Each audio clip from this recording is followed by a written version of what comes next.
La Casa del Mar es la historia de la desaparición de Laura. Si quiere escuchar hablar de Laura Ramos nunca en mi vida. Buen día. Buen día. Si usted se niega a hablar, puedo pensar que me está ocultando algo. Nieta del influyente senador Rogelio Ramos. Su familia y la policía la buscan en la localidad costera de Mar del Pinar, donde fue vista por última vez. ¿Que Laura está viva? ¿Podrán encontrarla? ¡Lárgala ya! ¡Lárgala ya! Cuando los detuvimos pensé que la cosa se iba a aclarar, pero el mundo en realidad se complicó más. Recordemos que Laura es nieta del senador Rogelio Ramos. Ganadora del concurso de series de ficción federales del Inca, nominada a los premios Emmy como mejor serie de drama. El tipo es escritor, inventó todo.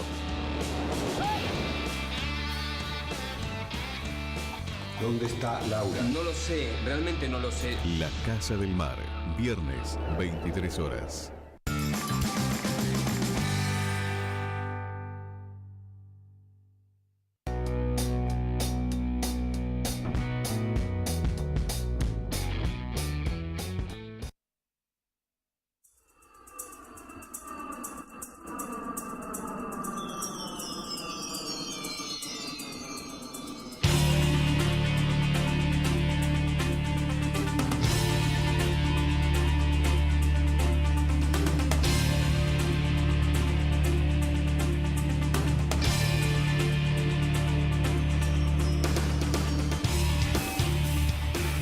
Jueves 10 de la noche, bienvenido. Ya estamos empezando una nueva edición de Chaco Debate Televisión. Muy buenas noches, ¿cómo están? Como todos los jueves, les vamos a proponer una hora de debate pleno en el que vamos a ir abordando distintos temas, como lo venimos haciendo semanas tras semanas. Hoy estamos por abordar la situación de derechos, Estado de Derechos. ¿Cuáles son las garantías, obligaciones de un Estado y de los ciudadanos, cada uno de nosotros que conformamos el Estado, el país? Así que ya nos vamos a ir metiendo en materia, como habitualmente lo hacemos, pero bueno, voy a presentar a los panelistas de esta noche. Pedrini, Fernando Pedrini, muy buenas noches, ¿cómo estás? Bienvenido. Buenas noches, Félix, buenas noches a los invitados, buenas noches al colega. Te cuento que con respecto a los derechos, es un tema muy complicado para afrontar de parte del Gobierno Nacional. Un tema muy complicado, pero lo hablamos en algunos segundos. Yo creí que quería que opine. No, vamos ya directamente a la presentación. Murad, muy buenas noches, buenas tardes, estoy diciendo, sigo con la tarde todavía. ¿Cómo estás? Bienvenido. Muy bien. Muchas gracias por la invitación. Moro, muy buenas noches, ¿cómo estás? Bienvenido, gracias por la participación. Igualmente agradezco la invitación. Bien. Sebastián, ¿qué tal? ¿Cómo estás? Bienvenido una vez más a nuestro programa. Gracias por participar. Gracias a vos, Félix, y a la producción.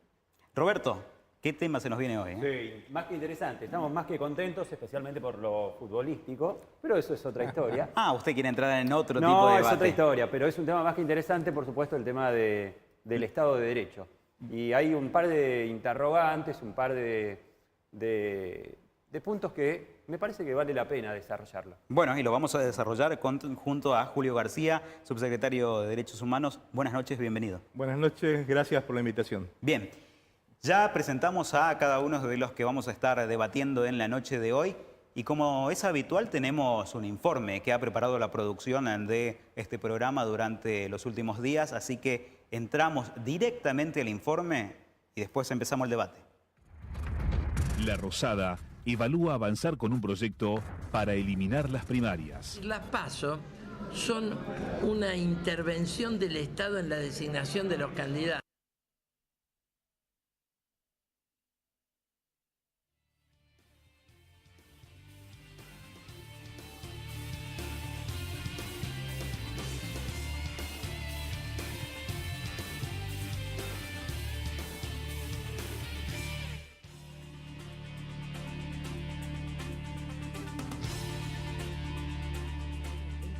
Poderes del gobierno interdependientes y coordinados representan, conforme a la conocida frase de Lincoln, el gobierno del pueblo, por el pueblo y para el pueblo. La grieta del Estado de Derecho. Oficial, el decreto de necesidad y urgencia de Macri, que modifica aspectos centrales de la ley de medios y elimina la AFCA. Los órganos del poder público nacen del pueblo en forma más o menos directa. Actúan pues en su nombre, bajo el imperio de las normas constitucionales. Polémica por la designación de 2 jueces por decreto. Macri, a un paso de lograr control de magistratura. La ley debe ser el mandato fundamental. Todos los ciudadanos, incluso quienes gobiernen, deben someterse a las leyes y ser juzgados en igualdad de condiciones, y no se harán excepciones a ningún individuo. Detuvieron a Milagro Sala en Jujuy por el acampe contra Gerardo Morales. Modifican por DNU el manejo del organismo encargado de escuchas judiciales. Deben garantizarse todos los derechos y libertades. Es responsabilidad del Estado que la ley se cumpla y que en ella se vele por la libertad de todos los individuos que viven bajo su tutela. Estado de Derecho, el documento completo que ordena a la Gendarmería Nacional adoptar medidas preventivas de seguridad. Macri echó con un decreto al director del Banco Central, que opinó contra la política económica. La Argentina mejoró el nivel de libertad de prensa, pero eterniza la concentración mediática. El Estado de Derecho está formado por 2 componentes: el Estado como forma de organización política y el derecho como conjunto de las normas que rigen el funcionamiento de una sociedad. El gobierno oficializó la eliminación de las retenciones al agro, salvo a la soja. Gobierno cambió la ley de tierras y flexibilizó venta de campos extranjeros. El gobierno oficializó la eliminación de aranceles para la importación de productos electrónicos. Solanas.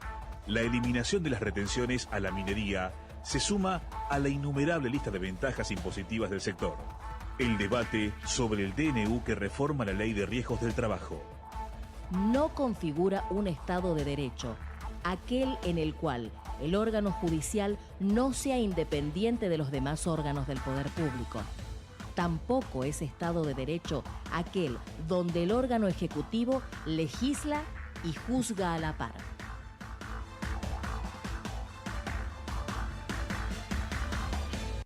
Estado de Derecho. El tema está planteado sobre la mesa. José María Murat, ¿qué pensás? No estamos en un Estado de Derecho, claramente. Hay una delegación legislativa que asume el Poder Ejecutivo Nacional, porque está planteado en términos de Poder Ejecutivo Nacional, pero se replica en todas las provincias. Y claramente el ejercicio de la facultad legislativa no le corresponde al presidente, sino al Congreso. En ese marco no estamos en un Estado de Derecho, claramente. Hay en el informe alusión en varios momentos a los decretos de necesidad y urgencia. Todavía la modificación de la ley de medios, no sabemos ni cuál es la necesidad ni cuál es la urgencia. Casi 2 años de modificación de la ley, todavía no hay ni discusión siquiera del proyecto de ley que prometió el presidente Macri que se iba a discutir. Ahora, José, Cristina Fernández dijo hace poco, comparó esa ausencia de Estado de Derecho que avalás con lo que sucede en Venezuela. ¿Compartís esa definición de Cristina Fernández? No, no quiero comparar porque no son cuestiones comparables, ¿sí? Porque primero no sé muy bien qué pasa en Venezuela, ¿sí? Pero sí sé muy bien lo que sufrimos acá. Entonces, si me preguntás qué pasa aquí, te digo claramente no hay un Estado de Derecho. Ahora, si te pregunto con el gobierno anterior, ¿cómo estamos en Estado de Derecho en base a eso? Si querés hacer una cronología, si querés que analicemos, vayamos desde 1853 hasta acá, hubo eternas violaciones al Estado de Derecho por parte de todos los gobiernos. Ninguno tiene ni siquiera prurito en meter firma a decretos de necesidad. O sea, la pregunta sería, ¿hubo Estado de Derecho alguna vez entonces en nuestro país? La respuesta, según tu concepción, es que no. Y la verdad es que o hay Estado de Derecho o no hay Estado de Derecho. No puede haber, viste... Medio embarazada. ¿Qué pasa, Pedrini, que lo veo haciendo señas y...? No, asiento. ¿Qué dice? No estoy de acuerdo con el tema de que ahora hay más libertad de prensa que antes. Me parece un disparate. Yo no te estoy diciendo que antes no se disciplinaba a los medios, pero ¿a quién vas a disciplinar cuando hay guerra mediática? Y los grandes medios concentrados hicieron un talentosísimo trabajo con el focus group y todo lo demás para convencer a la gente que los peronistas son todos chorros, que son todos delincuentes, mientras los elefantes le pasaban por la cara. ¿No se estás avalando, Fernando, la ausencia de Estado de Derecho por esa guerra mediática que Hoy en la radio tuvimos un diálogo, una tenida con respecto a este tema. Tampoco podemos caer en que no hay un Estado de Derecho porque fallan 2 o 3 ítems. Porque fallan 2 o 3 ítems acá, fallaron 2 o 3 ítems, por poner un número, en el otro gobierno. La idea de Estado de Derecho es una idea, de la teoría política. Claro. Digo, después, a partir de ahí podemos discutir todo lo que ustedes quieran. Las utopías no existen. Mariano Moro, pero estamos hablando de una idea, lo que plantean los muchachos. Es un concepto, ahora hay que llevarlo a la práctica. Yo en principio no comparto lo que manifestó acá el José María. invitado, José María.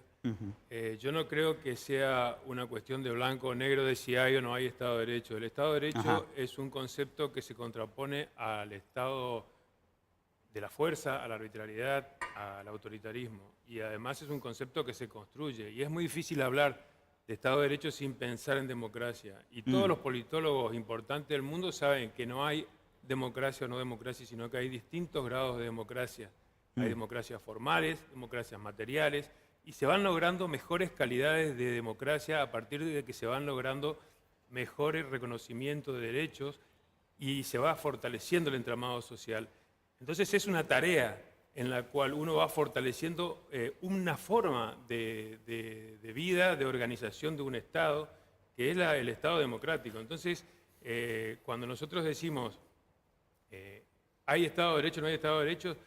Hay un Estado de Derecho formal y yo creo que es innegable porque las leyes rigen y los sistemas funcionan. Y yo creo que se ha avanzado muchísimo porque, por ejemplo, el fortalecimiento del funcionamiento del Congreso es básico. Entonces no podemos decir que por haber utilizado un decreto de necesidad de urgencia no hay Estado de Derecho, porque es una herramienta que está prevista en la Constitución y es absolutamente legítima y tiene sus condiciones para poder ser utilizada. Y en este caso, fíjese la diferencia que hay, a diferencia de los decretos de necesidad de urgencia utilizados en el gobierno anterior, donde el Congreso tenía mayoría absoluta y automática. En este caso, cuando se dictó el decreto 267 del 2015 de creación de la ENACOM, fue luego ratificado por el Congreso por una pluralidad de partidos. Entonces, yo creo que es muy irresponsable decir que no hay Estado de Derecho porque se haya usado una herramienta constitucional prevista para cada caso. Mariano, a ver, estamos creciendo. No estar de acuerdo con la finalidad, pero el procedimiento es el que el Estado y la ley determinan y se respetó la ley. Sí, José María. Tiene dicho la Corte Suprema de Justicia cuáles son las condiciones para que tenga validez el ejercicio del Poder Legislativo por parte del Poder Ejecutivo, que son la imposibilidad de la reunión del Congreso de la Nación, que no se dio en este caso. Bueno, parece que el Congreso de la Nación cree que sí se dio porque se votó y se aprobó por mayoría. La otra cosa es que sea la urgencia, perfecto. Pero la aprobación del Congreso no puede nunca, la aprobación del Congreso por una minoría, y no se aprobó, sino que no rechazó el decreto, que también es una de las falencias. Seguimos hablando de ENACOM. No aprobó el decreto, sino que no lo rechazaron ambas cámaras, ¿sí? Una cuestión que también es discutible. Por eso el decreto sigue vigente. Pero hay cuestionamientos que van a llegar seguramente a la Corte Suprema de Justicia porque no se cumplieron los extremos que prevé distintos fallos, el caso Berrocchi, por ejemplo, el de la Corte Suprema de Justicia, que no hay ni necesidad ni urgencia. Otro de los aspectos esenciales del Estado de Derecho es la división de poderes, cuando los poderes funcionan independientemente unos de otros. Cuando tenemos un poder que es una dependencia del otro, donde hace lo que el otro le ordena, no tenemos Estado de Derecho, o por lo menos está muy debilitado. Y estas son las cosas que, a mi modo de ver, fueron mejorando en el país, y el país que tenemos hoy es para mí es un país mucho más democrático y está funcionando con más respeto a la disidencia. El Estado de Derecho no es tan simple como decía el avance que vimos, ¿no? Que el Estado de Derecho son dos palabras. El Estado de Derecho es un concepto muy complejo y se basa sobre todo en el respeto a la existencia de las minorías y el derecho de las minorías a opinar y a poder seguir viviendo en un país sin ser perseguidos. ¿Qué piensa García de esta situación? Estado de Derecho. Estamos hablando de algunas instituciones, algunos poderes que dependen o no del otro y la independencia que tendrían que tener cada uno de ellos. Bueno, indudablemente que hay un manoseo de las instituciones. Hoy vimos en todos los medios lo que ha sido el caso Nisman, que se está utilizando a una fuerza de seguridad nacional para que emita una opinión y la Corte en esa dependencia de dejarse llevar de las narices por el Poder Ejecutivo salió a despegarse del dictamen que había emitido en el año 2015 en referencia al caso Nisman. Si no queremos una opinión, subjetividad cargada desde nuestra mirada, desde nuestra perspectiva, miremos lo que dice Naciones Unidas sobre la desaparición vergonzosa de Santiago Maldonado hace 51 días y el gobierno nacional escondiéndose, mintiendo, no queriendo ir a dar explicaciones nuevamente al Senado ante lo que es el cúmulo de mentiras de la ministra de Seguridad o lo que es la prisión, la nueva Guantánamo en Jujuy para Milagros Salas, más allá que uno pueda o no coincidir, que haya cometido delitos, analizado los expedientes, se han violado lo que Naciones Unidas entiende que debe ser un Estado de Derecho, no solo el sometimiento de todas las personas, las instituciones públicas, privadas, los poderes, el propio Estado, a la ley, sino también que tengan un parámetro dado por los principios de derechos humanos que no se está cumpliendo. Ahora, porque, doctor, una cosita, permíteme terminar la idea. cómo no. Los principios rectores de derechos humanos son el parámetro que nosotros tenemos que respetar. A esos parámetros nos sometimos y indudablemente el gobierno nacional podemos hacer una casuística de innumerables violaciones que han existido, pero indudable, yo no tengo la menor duda de que estamos en un tobogán de liviandad institucional. Ahora, Roberto. arrancó, sí, el doctor con una definición muy fuerte y voy a preguntarle a propósito del tema Nisman, que se conoce, lo de la gendarmería, que si uno toma lo que dice el doctor, da la sensación que sostiene que el gobierno nacional apuró a la Gendarmería Nacional para que los peritos de esa institución determinen finalmente que el fiscal Nisman fue asesinado. ¿Es así? Bueno, lo anunciaron por su órgano oficial, el boletín oficial del Gobierno Nacional, que es el diario Clarín, en el mes de mayo. Sí, señor. En el mes de mayo sabían lo que Gendarmería iba a dictaminar. Yo, la verdad, estoy sorprendido. Parecería un dictamen de parte, ¿no? Antes que comenzara. Un dictamen de parte. El perito hace O lo sea, que... no es sorpresivo, dice usted esto. No, indudablemente que no. No solo que no es sorpresivo, sino que levantan las banderas de la República, de la transparencia, cuando son oposición, pero cuando le toca el ejercicio del poder, violan sistemáticamente todos los derechos. Doctor Negri, parece un poco complicado empezar a charlar de temas tan sensibles y quedarse por ahí al margen de lo que es una postura política. ¿De qué estamos hablando cuando hablamos de Estado de Derecho? Y hablaban un poco recién de apegarse a los pactos internacionales, a las leyes y, en definitiva, al cuerpo de leyes que es la que conforma nuestra Constitución. No, coincido. Primero destacar a la producción y a ustedes por este disparador que es el disparador del momento. Creo que estamos analizando la doctrina clásica alemana de 1832, que fue la que definió el Estado de Derecho, circunscripto a lo que es la República, con la división de poderes. Los países nórdicos y también los países Germania, en este caso Alemania, a partir de la década del 90 comenzó a entender al Estado de Derecho a partir de la inclusión de los derechos humanos en el ámbito social. ¿Por qué Suecia, Noruega, Finlandia y Alemania tienen los niveles más altos de inclusión social? Porque entienden al Estado de Derecho al servicio de la gente. Esa es la visión que hoy se está enfocando a nivel mundial frente a un paradigma que la OIT este año lo refrendó como el año de la justicia social. El Estado de Derecho tiene que estar dirigido a resolver los problemas de la gente. La agenda de la gente hoy son déficit del trabajo decente, falta de vivienda digna, inseguridad vial, inseguridad locomotora. Es decir, ahora, doctor, la política no está atendiendo a la agenda de la gente. Claro, comparando los países escandinavos, según lo que describe, ¿dónde está parado nuestro país? Nuestro país, desde la visión clásica germana del siglo XIX, está en un Estado de Derecho. Pero si nosotros nos aislamos frente al renovado ritmo de los derechos humanos, no brindamos trabajo decente a la población, no resolvemos los problemas estructurales de pobreza, porque hay que aclarar algo, ni los periodistas, ni los académicos, ni los sindicatos, solamente fueron los políticos los que llevaron a la pobreza estructural de la Argentina. ¿Son los únicos responsables? Por supuesto, porque son los que no tienen metodología, no tienen rigor científico, improvisan, trabajan al galope, la coyuntura marca la agenda, no saben distinguir entre lo urgente y lo importante. Entonces, ¿no lo pueden acusar a partir de esa definición como un discurso apolítico?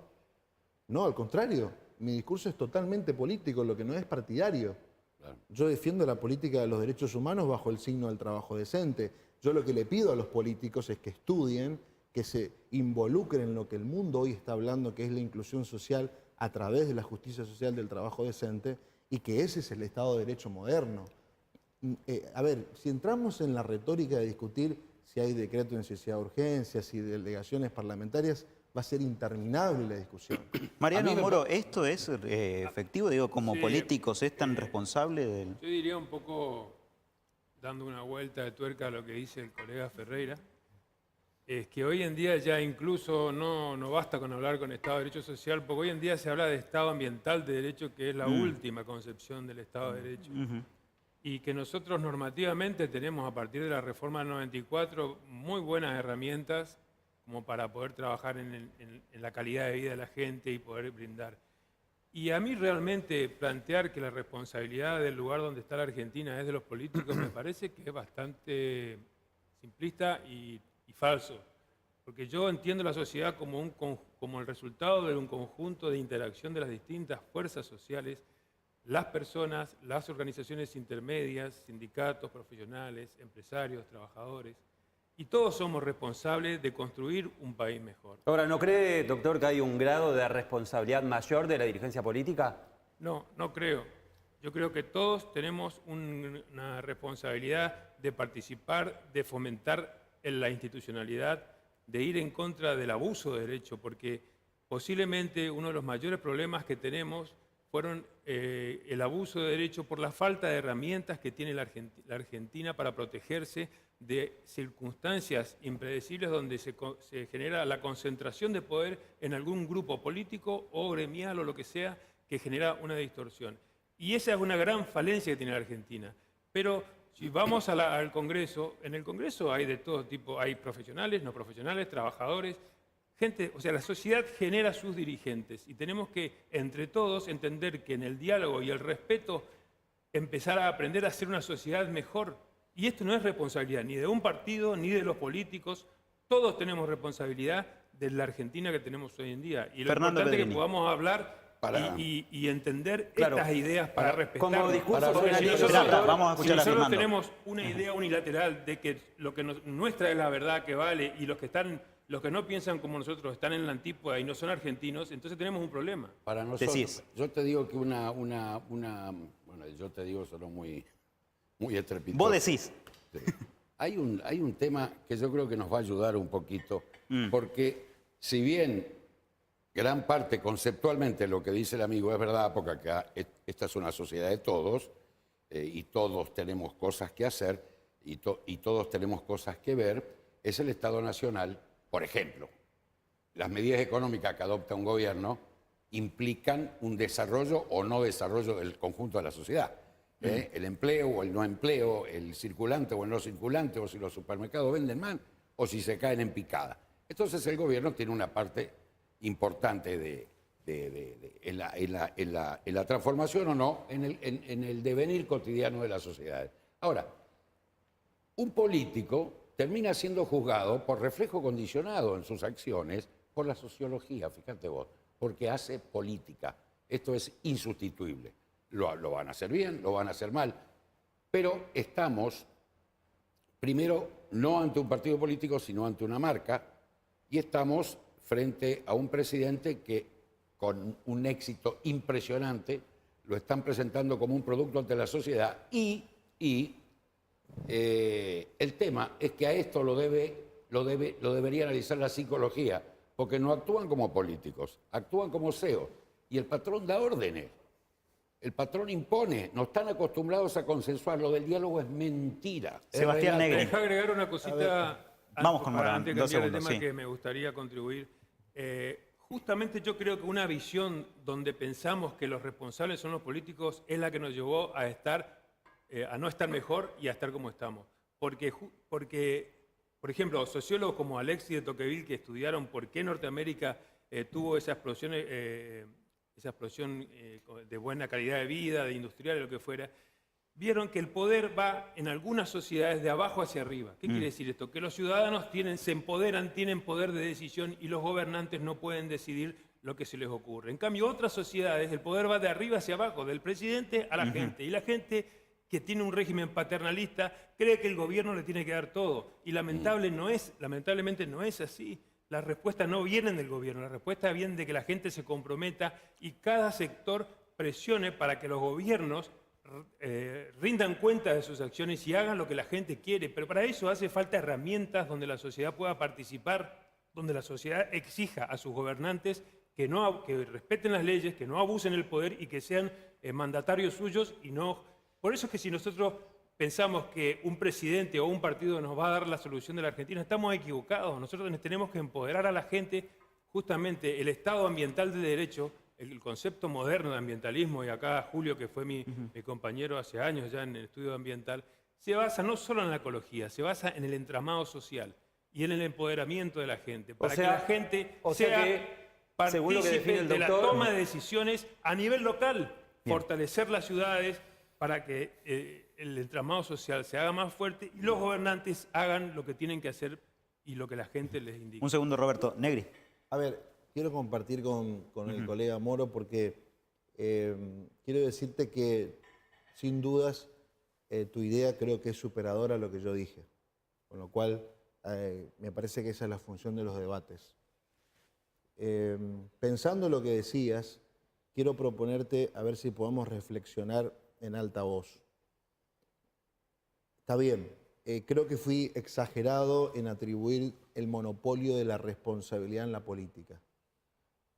Quizás no será fundamental de que el deber de iniciativa de la política en la gestión pueda partir con metodología, con rigor científico en ciertos temas y en todo caso abrir el diálogo social para que la democracia participativa que estás mencionando pueda tener un espacio de un tratamiento con más seriedad. Sí, respuesta breve de Moro. Comparto absolutamente. Los políticos tienen una responsabilidad muy importante, pero tienen un conflicto de intereses. Porque los políticos, que son los que ejercen el poder, tienen que autolimitar ese ejercicio. Y eso es lo que no ocurre, porque una de las grandes reformas que tenemos que hacer es que no puede ser que los funcionarios y los diputados y los funcionarios políticos tengan un estándar de vida tan alto. El amigo Ferreira, que siempre cita a Escandinavia, qué sé yo, allá un diputado cobra un sueldo normal. Pero acá las cosas están distorsionadas. Entonces, las mismas personas que tienen que limitarse. ¿Y no considera a partir de ahí, entonces, doctor, que es la dirigencia política de arriba hacia abajo, contraponiéndolo con lo que decía usted hoy, de arriba hacia abajo, que tiene que dar el ejemplo? ¿Qué piensa el subsecretario? Absolutamente es lo que estoy diciendo. ¿Y por qué cree que no lo hace? Miren, yo también disiento con la posición que tiene Sebastián, porque creo que los políticos no salen de una lata de sardinas.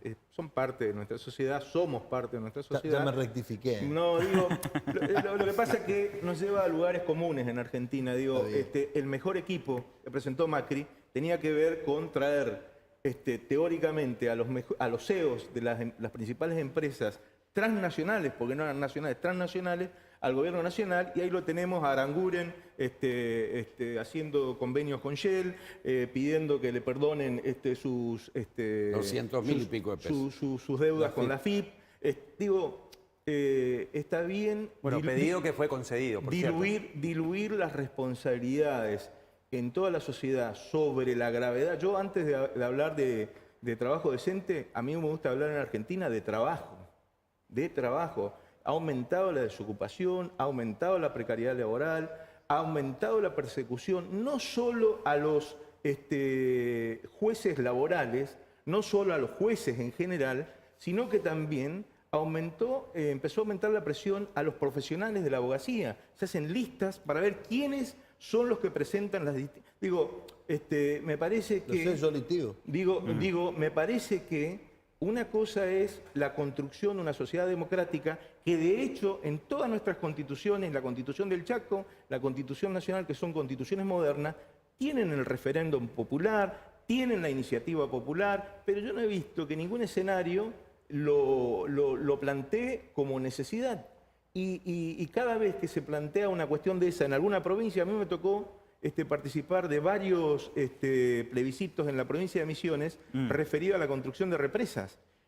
La gente se empodera, pero es toda la sociedad y son todos sus actores. Recordemos que en ese caso fue el ex obispo Piña quien encabezó una reforma, un parate a lo que era la construcción de esa represa. Y no se olvide, mi amigo, de la persecución gremial, porque un secretario general salió a decir a la mañana que iba a apoyar a una candidata y a la tarde le allanaron el gremio, a un periodista que lo echaron del canal y de la radio en la que trabajaba, un poco para parar sus investigaciones y otro poco para disciplinar al resto. O sea, hay un modus operandi muy clarito. Bueno, ¿será que hay un modus operandi muy clarito, como dice Fernando? Todo esto vamos a seguir charlando en el próximo bloque, así que no se muevan de esta pantalla, ya regresamos.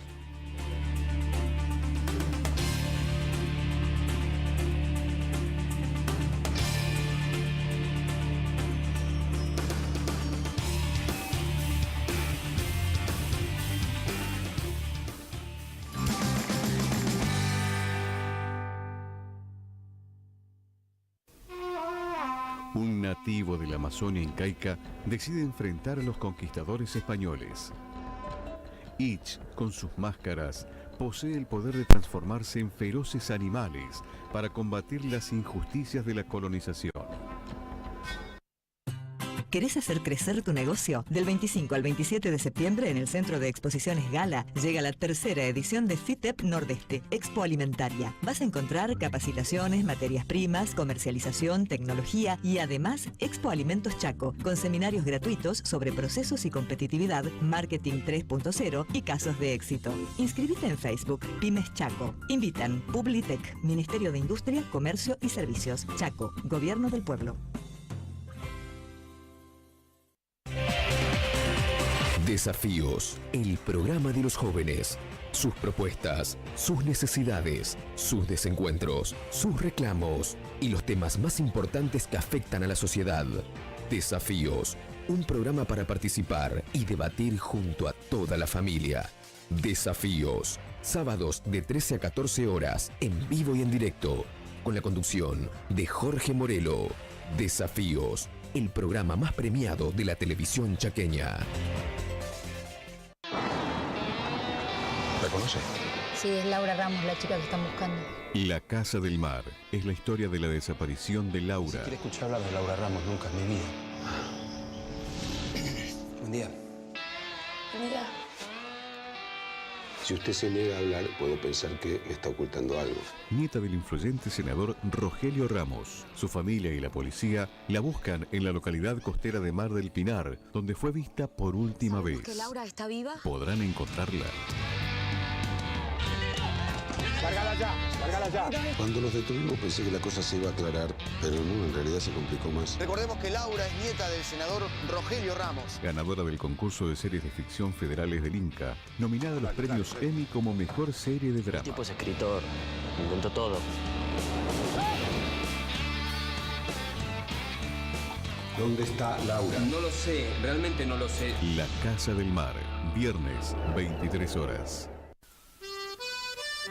Sentí el chamamé en vivo con un programa único que acerca a los principales exponentes del género a toda la región. Músicos, bailarines y cultores unidos por este patrimonio musical del nordeste argentino. Chamameseando, sábados a las 15 por Chaco TV, nuestro canal.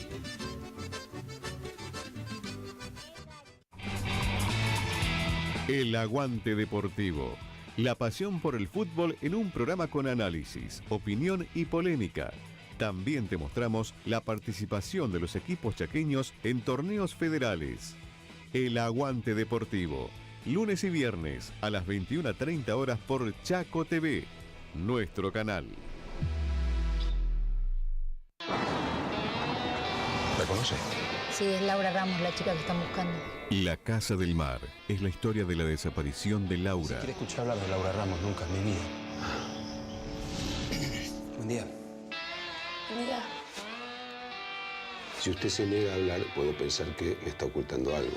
Nieta del influyente senador Rogelio Ramos. Su familia y la policía la buscan en la localidad costera de Mar del Pinar, donde fue vista por última vez. ¿Que Laura está viva? ¿Podrán encontrarla? Cárgala ya. Cuando los detuvimos pensé que la cosa se iba a aclarar, pero no, en realidad se complicó más. Recordemos que Laura es nieta del senador Rogelio Ramos. Ganadora del concurso de series de ficción federales del Inca, nominada a los premios Emmy como mejor serie de drama. El tipo es escritor, inventó todo.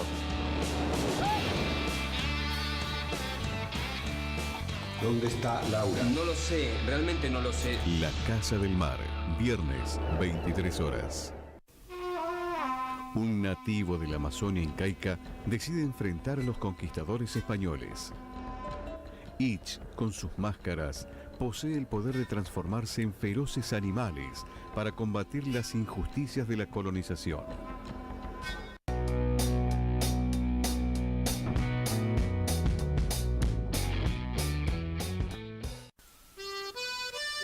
Sentí el chamamé en vivo con un programa único que acerca a los principales exponentes del género a toda la región. Músicos, bailarines y cultores unidos por este patrimonio musical del nordeste argentino.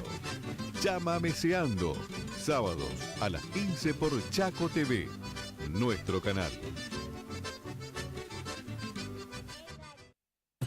¿Querés hacer crecer tu negocio? Del 25 al 27 de septiembre en el Centro de Exposiciones Gala llega la tercera edición de FITEP Nordeste, Expo Alimentaria. Vas a encontrar capacitaciones, materias primas, comercialización, tecnología y además Expo Alimentos Chaco, con seminarios gratuitos sobre procesos y competitividad, marketing 3.0 y casos de éxito. Inscribite en Facebook, Pymes Chaco. Invitan Publitec, Ministerio de Industria, Comercio y Servicios. Chaco, Gobierno del Pueblo.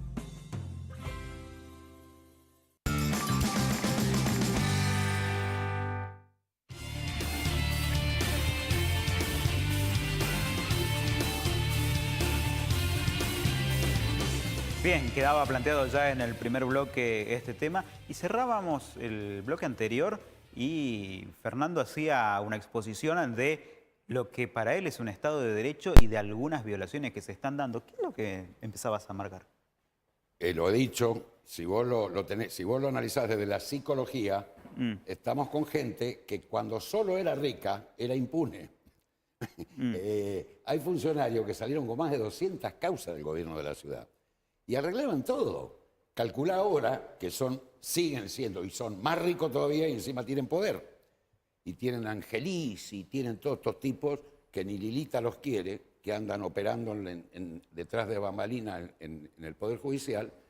Tenemos una justicia que, de acuerdo a los sondeos de varias consultoras, son el último eslabón de la cadena de credibilidad o de estoy hablando de los jueces, no de los abogados, por favor, no me quiero tirar con el gremio. Pero es muy complicado analizar la marcha de un país o la macro de un país cuando estamos gobernados por tipos que rompen el molde, no tienen nada que ver con nuestro sentido, con nuestra costumbre ni con nuestros reflejos. ¿No considerás que, como discutíamos fuera del aire, el Estado de Derecho debe centrarse en su discusión cuando se mide como parámetro, se tiene como parámetro al bienestar de la sociedad? Obvio. Como el doctor lo graficaba, Obvio. que lo miden los países escandinavos. Construyamos entonces, un nuevo concepto de Estado de Derecho sobre el que debatamos todos juntos y si el criterio va a ser el nivel de necesidades básicas insatisfechas o la felicidad de la gente, construyamos aquí un nuevo concepto y sobre eso debatamos, porque estamos hablando de conceptos distintos y sobre eso hay violaciones, hay desvíos, hay un montón de cosas que obviamente nos van a hacer discutir y la discusión va a ser eterna. O si no, trasplante de ADN, por ejemplo. Otra solución. ¿Cómo vas a hacer con un argentino se ponga una vincha y trabaje el triple para protestar y hacer ¿Pero qué una somos, huelga. incapaces entonces? No, olvídate, no somos comparables, somos cosas diferentes. Pero yo no estoy comparando parámetros sociales o culturales entre uno y otro sector, sino digo estado de bienestar. Sí, estás comparando. Y el estado de bienestar, para ellos... Que ellos lo tienen como parámetro al estado de bienestar, nosotros no. Como decía el doctor, hay que cambiar el concepto. ¿Se puede, doctor, cambiar? ¿Qué es el estado de bienestar? Bueno, definamos nosotros cuál es nuestro estado de bienestar. Porque para los escandinavos, para los países anglosajones, hay un estado... Aparte es mutable. Me parece que nos fuimos muy lejos. Mariano, estábamos hablando de las herramientas que tenemos como ciudadanos para construir el poder, pero también hablabas de, en definitiva, un modelo en el que bajan los criterios desde la misma presidencia y desde el mismo poder. Aquí, sin lugar a dudas, que por ahí pasa el debate. Mira, yo creo que los cambios son irreversibles y no están dados porque la gente quiera o no, sino porque la tecnología y la innovación van a producir cambios tan fuertes que nos van a poder evitarse. Y el fortalecimiento de las instituciones se da, por ejemplo, a través de la transparencia, de la apertura de los actos de gobierno. Y esto va a ser irrefrenable, no va a ser como antes. Los grados de corrupción que tuvimos en Argentina y de ostracismo y ocultamiento del ejercicio del poder fue lo que nos llevó a donde estamos. Yo no comparto muchas de las cosas que se están diciendo acá porque son manifestaciones voluntaristas de que cada uno las hace y las puedo no creer. Yo las respeto, yo no las comparto. A mí me ¿Cómo parece cuáles?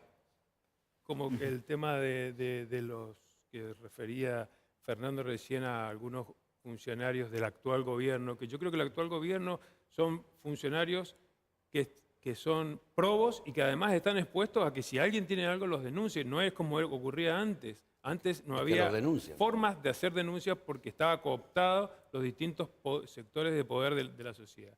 Y yo te quiero decir algo. Digamos, los jueces que están hoy en día son los mismos que estaban antes.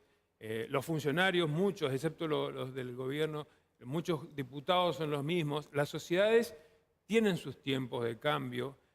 Lo que hay que hacer es ir mejorando, ir fortaleciendo estas herramientas que permitan, entre todos, ir controlando el ejercicio del poder. Entonces, yo creo que hay que ser un poco más objetivo en el análisis y, por ejemplo, si hablamos como hablaban hoy de aerolíneas, de YPF, lo que se hizo con YPF en el pasado era inadmisible, eran centros de corrupción donde realmente saqueaban al Estado, aerolíneas argentinas. Bueno, pero hoy hay muchas miradas críticas sobre el gobierno. Y es cierto, y está bien que haya miradas críticas. Lo que no hay es impunidad. Bueno, no parece, doctor, no parece, doctor, porque hay control de la gestión. Doctor, Roberto, tenemos como ministro de Energía a Juan José Aranguren en un claro, pero claro, ejemplo de incompatibilidad. Es accionario de Shell. ¿Usted sabe que venían barcos enteros de Bolivia comprados, pagados por el Estado que nunca llegaban? Y usted me está hablando de ¿pero eso. qué tiene que ver una cosa con la otra? Los grados de corrupción que enfrentó la Argentina eran inadmisibles. Doctor, objetivamente, es accionario de Shell. ¿Cómo puede ser? Y tiene el ente que lo podría llegar a controlar en la Oficina de Anticorrupción a una militante como Laura Alonso. ¿De qué institucionalidad estamos hablando? ¿Quién controla ¿Está hablando en serio, por ejemplo, nosotros no tenemos dentro de la justicia un grupo que se identifique con el gobierno como era Justicia Legítima. O sea, hay un respeto. Laura Alonso, al frente de la Oficina Anticorrupción, ¿va a controlar seriamente a Aranguren? ¿Lo hizo? No lo hizo. Cada uno tiene la posibilidad de hacer la denuncia que se le ocurra y con las pruebas ir a la justicia. Es cierto, no tienen un grupo como Justicia Legítima, pero tienen al Grupo Clarín en la Corte Suprema de Justicia de la Nación. El Grupo Clarín que era afín a Kirchner. Yo lo escuché, doctor. Escúcheme nomás, yo lo escuché. El grupo Clarín marca la agenda del gobierno, los grupos económicos marcan la agenda del gobierno. Nosotros, si hablamos de corrupción, han endeudado a mis bisnietos por 100 años. Tenemos una deuda pública de 100.000 millones por el juego de la LEVAC para el sector financiero. Nos están estafando, nos están esquilmando como argentinos y a los que se oponen incluso del propio palo, como ha sido, y deberían estar orgullosos los radicales y deberían defenderlo, al procurador que se opuso a lo vergonzoso que fue el intento de condonación de la deuda de Correo Argentino, lo echaron. Al doctor Balbín lo echaron. Tuvieron disidencias en el Banco Central por una opinión emitida por uno de los miembros del Banco Central, lo echaron. Eso es institucionalidad. Yo la verdad... Bueno, Constantini yo no comparto ninguna de las manifestaciones. Quiero terminar otra idea. La justicia adscripta acaba hoy de decir, o ayer, que lo que todos sabemos y lo que todo el mundo sabe, que tenemos al campeón del lavado de dinero como es el presidente Macri, uno de los únicos presidentes, a diferencia, y como comparaban ustedes, el presidente de Irlanda, cuando se vio inscripto en la lista de los Panama Papers, renunció, se fue, tuvo vergüenza. Y hoy el presidente Macri se hizo exculpar por la justicia argentina, que era apenas un directivo, que firmaba algunos papeles, que figuraba, pero que no... Señores, estamos en la matriz de la corrupción. Esas son las manifestaciones que no comparto y que, bueno, cada uno tiene derecho a creer. Yo creo que son hechos objetivos. Hechos objetivos. Que Naciones Unidas nos condene por Milagro Sala. Si comparamos el ambiente que vive la Argentina hoy en día, ahora no nos acordamos, pero hace 3 años... Lo del sur con grupos paramilitares quemando las viviendas de los mapuches. Ahora no nos acordamos, pero hace 3 años los gobernadores de provincia tenían que esperar horas en la Casa Rosada para que los atienda. El diálogo institucional que tiene el gobierno nacional con el gobierno de la provincia del Chaco es fluido. Si alguien se siente perseguido del gobierno nacional en la provincia del Chaco, que está recibiendo fondos y se está atendiendo las necesidades en la medida, a mí me parece que el clima que hay hoy en la Argentina es totalmente distinto. Hay reuniones de ministros, los funcionarios dan respuesta de sus actos de gobierno. Antes no se hablaba, no se daban explicaciones, habían choques ferroviarios, morían 200 personas y nadie salía a hablar. Fue un error humano, determinó la justicia. Roberto. Por otro lado,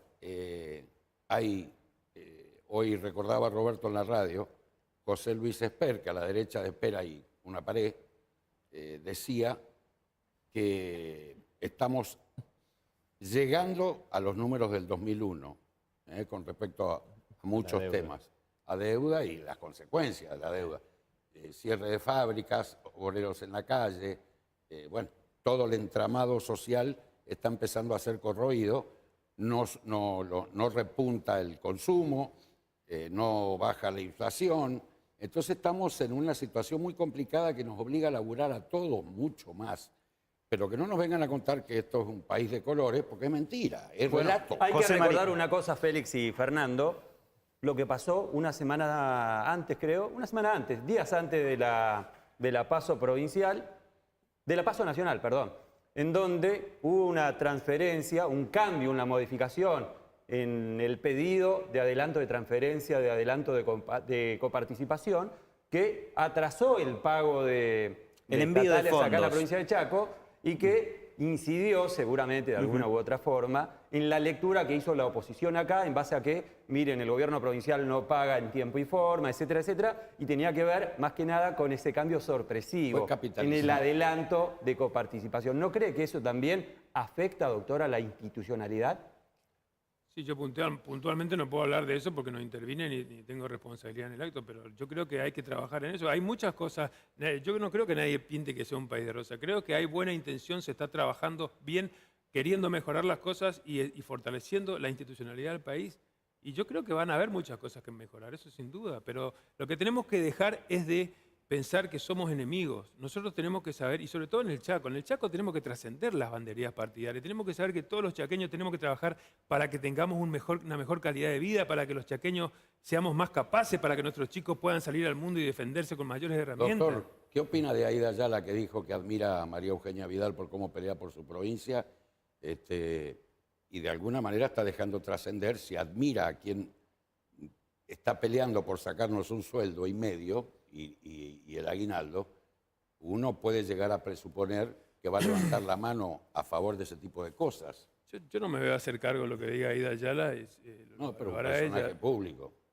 Bueno, es una opinión de ella, una apreciación personal. Yo lo que le digo es que el problema que hay con Provincia de Buenos Aires es el resultado de las acciones del gobierno anterior que fue uno de los gobiernos más unitarios que tenemos en los últimos tiempos, porque contrajo todos los fondos al gobierno nacional, sacándole a muchas provincias, como a Córdoba, como a Buenos Aires, y qué sé yo. Doctor, y ahora, cuando hay que regularizar la distribución de los fondos, ocurren estos problemas, porque hay problemas muy graves que tenía el gobierno nacional de concentración de los fondos de la coparticipación. Doctor, José María, con el fondo del conurbano va a ocurrir exactamente eso, lo mismo. estoy hablando de eso, justamente. No, pero ahora, porque la que reclamó fue María Eugenia Pero porque Vidal. no se le pagó el fondo conurbano en su momento, No, y pero entonces hay una deuda inmensa. desde antes, y todos reconocen que tiene cierto aval el reclamo de María Eugenia Vidal. El tema es, las provincias lo que exigen es que no se le saquen los recursos a las provincias para dárselo a Buenos Aires. Sí, bueno, el tema de la participación es complicado porque la Constitución embreta a la voluntad unánime de las provincias para poder modificar la ley. Pero lo que le quiero decir es que la deuda por el aporte del conurbano es porque se hizo una deuda muy grande en el tiempo. Sí, recordemos que lo resuelve la justicia. Si en su momento se hubiera manejado, no sería la deuda que tenemos ahora que afecta, porque para pagar eso va a haber que afectar la distribución de la coparticipación. José María. El tema es que este es un país macrocefálico, ¿sí?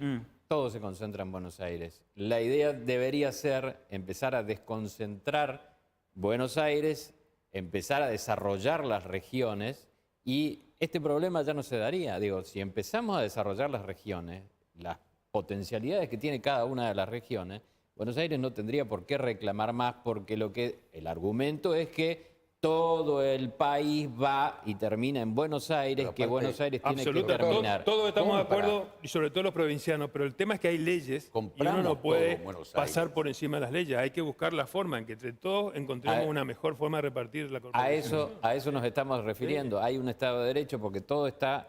tiene que ser, yo soy reglamentarista si se quiere, el imperio de la ley, dentro de la ley todo, fuera de la ley nada. Dentro de la ley, Sebastián. Coincido, además con la mirada continuista de José María. La gestión está sujeta a la ley, al Estado de Derecho, y por lo tanto tiene que resolver los problemas de la gente y dar resultados. Después vamos a ver si esta gestión dio o no resultados a la gente. Yo quiero hacer una alerta público porque soy abogado laboralista, defiendo a las personas que trabajan, asisto a sindicatos. A mí me gustaría saber quiénes son los que no trabajan, porque vos planteás esto así que yo creo que ¿quién no trabaja para vivir? Disculpame porque me manejé con mayor de los respetos contigo, de hecho... Tenés razón, disculpame. Yo estoy muy vinculado con el movimiento obrero por una cuestión humanista y escribo los libros en función de eso.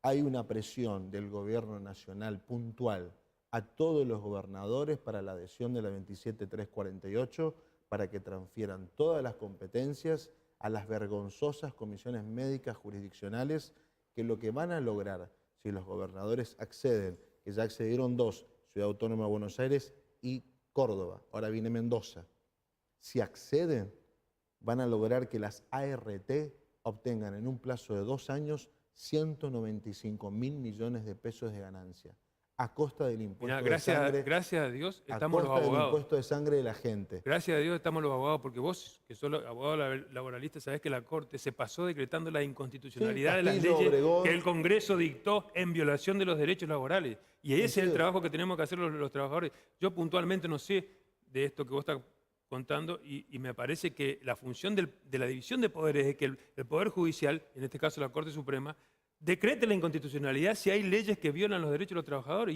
y así tiene que funcionar el libre juego de los poderes. Para que los gobernadores tengan en cuenta esto, porque los jueces no van a tolerar otra invasión e injerencia al Poder Judicial, que es un derecho humano, que el trabajador pueda tener el acceso directo a la justicia y no recaer en la vergüenza que son las comisiones médicas que tiene el Chaco y que tiene todo el NEA, porque son vergonzosas, porque además quien vive en el impenetrable tiene que venir a Resistencia para que lo examine un médico que no entiende nada de derecho y que prefiero toda la vida que lo examine, en todo caso, la justicia, pero no un médico. Absolutamente. Lo alerto porque es lo que se viene y va a ser la bomba. Ahora, ¿esa situación es un retroceso comparado con el gobierno anterior? El gobierno anterior cometió un gran error también con la 26773, que es una ley que tuvo con el artículo 4 un criterio regresivo. Ahora, esta ley también lo tiene, con el agravante de que esta ley obliga a partir de la extorsión económica a los gobernadores a que se adhieran y transfieran competencias a la nación. ¿Extorsiona a los gobernadores? Por supuesto. Ahora se está por adherir Mendoza. se viene Santa Fe. Bueno, ¿Qué nos va a quedar a nosotros que somos las los más leyes se pobres? dictan por el Congreso de la Nación, ¿no es Sí, cierto? totalmente de acuerdo. Ahora, doctor, habla de extorsión a los gobernadores, que no es un detalle menor, y si estamos hablando de Estado de Derecho, ¿cómo se puede convivir con tanta naturalidad con esa extorsión recurrente a gobernadores?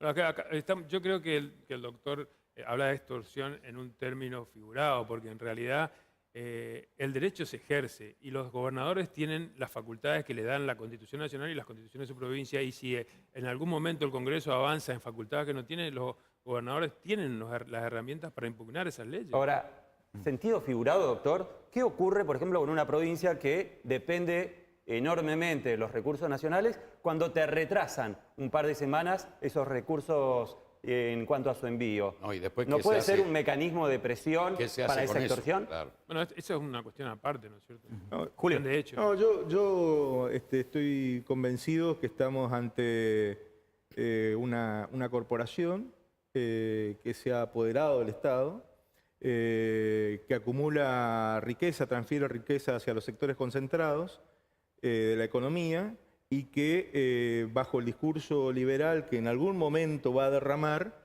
está generando pobreza, exclusión, desigualdad y, por supuesto, avasallamiento de las instituciones.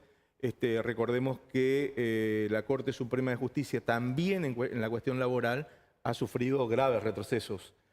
No es un detalle menor. Sí, claro. Digo, me parece que la ingenuidad política, nosotros tenemos que ponerle un freno. Tenemos un acto electoral próximo y nosotros estamos convencidos que hay que oponerse firmemente, no tibiamente, a estas políticas que nos han llevado ya a la Argentina al desastre del 2001 y a convertirnos a los argentinos en lobos unos con otros. Me parece que el Estado debe trabajar de manera equitativa, equilibrando a los distintos sectores sociales y pugnando para que esos derechos económicos, sociales y culturales que están en la agenda de nuestro ordenamiento jurídico sean una realidad. Ahora, doctor, ¿por qué cree que la gran mayoría del electorado que fue a votar en las PASO nacionales no observó ese futuro de caos que lo pinta usted y avaló al gobierno de Mauricio Macri? No sé qué análisis haces vos. Pero fue el sector partidario que más votos recibió. Bueno, pero el 65% del electorado argentino le dijo que no a este proyecto político. Digo, seamos claros, en muy poco tiempo se han degradado y han perdido... Futuro, es presente eso. Sí, claro, y han perdido casi un 15% de la cantidad de votos que tuvieron en la elección nacional para que Macri fuera presidente. Parece que en el análisis debe estar eso, y el desafío nuestro es pugnar para que la oposición no pierda espacios, tampoco en el Consejo de la Magistratura, como ha hecho el Gobierno Nacional, metiendo gente por la ventana o escondiendo a algunos senadores, impidiéndole que juren para echar jueces o perseguir jueces, como lo está haciendo actualmente. Bueno, está presentando un escenario bastante caótico. Desde Chaco Debate intentamos llevar cada una de las voces de este espacio, en definitiva, y de este gran debate que ha sido Estado de Derecho en Argentina. Y no vamos a quedarnos en una resolución simplista de sí o no, porque evidentemente el debate está abierto, hay una necesidad cierta de reestructurar o de repensar todo el sistema en nuestro país, y como siempre digo, estamos en una democracia que sigue avanzando. Fortalezcamos la democracia a través de los múltiples mecanismos que tenemos. Así que usted como ciudadano desde ese lado y nosotros en cada rol que tenemos en el día a día, aportemos hacia un sistema democrático. Hasta el próximo jueves con un nuevo debate.